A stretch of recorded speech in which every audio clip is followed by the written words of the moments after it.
об'єднання можуть бути лише між політичними силами, які принаймні не мають жорсткого антагонізму в своїх ідеологічних, основних, засадничих і базових принципах. Я вважаю, що поки що, принаймні, немає антагонізму між позицією партії «Батьківщина» і, припустимо, позицією партії «Слуга народу». Я не бачу антагонізму в політичній позиції партії «Батьківщина» і, припустимо, політичній позиції партії «Голос». Я не бачу антагонізму. Я бачу антагонізм не в заявлених політичних позиціях, а в реальних справах між партією «Батьківщина» і партією європейське, що там, ну, БПП, називаємо так, як вони називаються насправді, блок Петра Порошенка. Да? От у нас вони можуть заявляти все, що завгодно, але їхні дії впродовж останніх 5 років не дають нам можливості говорити про те, що у нас немає антагонізму. У нас є антагонізм. У нас є антагонізм з «Опозиційним блоком», і у нас є антагонізм з «Опозиційною платформою за життя». Тому що це проросійські опозиційні сили, проросійські, і у нас стратегічно інший погляд на питання анексії Криму. У нас стратегічно різні погляди на питання відпору збройної агресії на Донбасі. Ми ідеологічні противники Мінських угод. Все, з ними коаліція неможлива з ідеологічних причин. Тобто, я нарахував, виходить, що це ви назвали «Опозиційна платформа за життя» і «Європейська солідарність». Так? Ну, із тих 5, що ви назвали, так, я не бачу взагалі можливості утворювати з ними коаліцію. Тобто «Слуга народу», «Голос», «Батьківщина». Я поки що... Дивіться, у «Слуги народу» є одна величезна проблема, яка полягає в тому, що...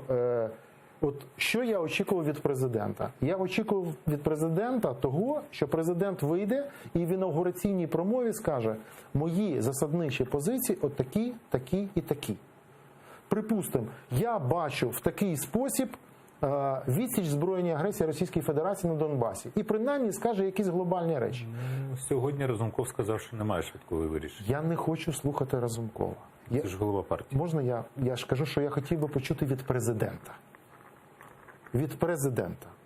При всій повазі до пана Дмитра Разумкова, так, він керівник партії «Слуга народу», так, він має право говорити від імені партії «Слуга народу», але ми розуміємо, що в сьогоднішніх українських реаліях, хоча мені це і не подобається, президент є ідеологічним натхненником і ідеологічним батьком партії «Слуга народу». Хоча я вважаю, що це неправильно, так не повинно бути.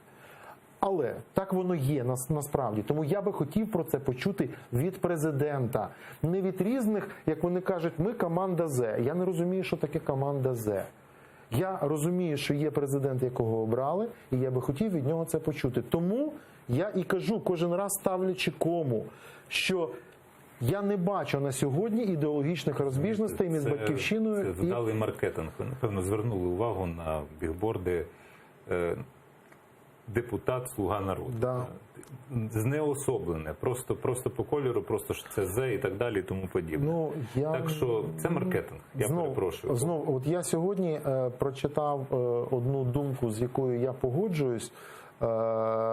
Знаєте, навіть формально юридично українська політика все менше і менше стає політичною і все більше і більше стає шоу. Я думаю, що це неправильно.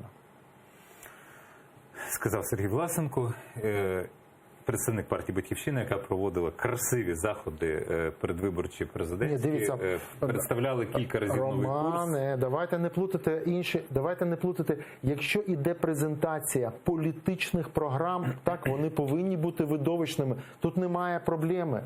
Але коли політична складова вихолощується із виборів, вихолощується і заміщується лише елементами шоу, от я проти цього. Я не кажу, що це робить тільки одна політична сила.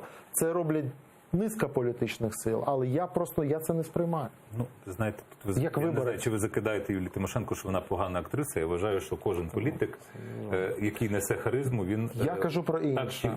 В той чи інший спосіб мусить мати артистичні здібності. Але при цьому він повинен говорити політичні речі. Їх немає. І він опинився за бортом зараз. Давайте не плутати харизму і все інше. Я ще раз кажу, політик повинен говорити про політику.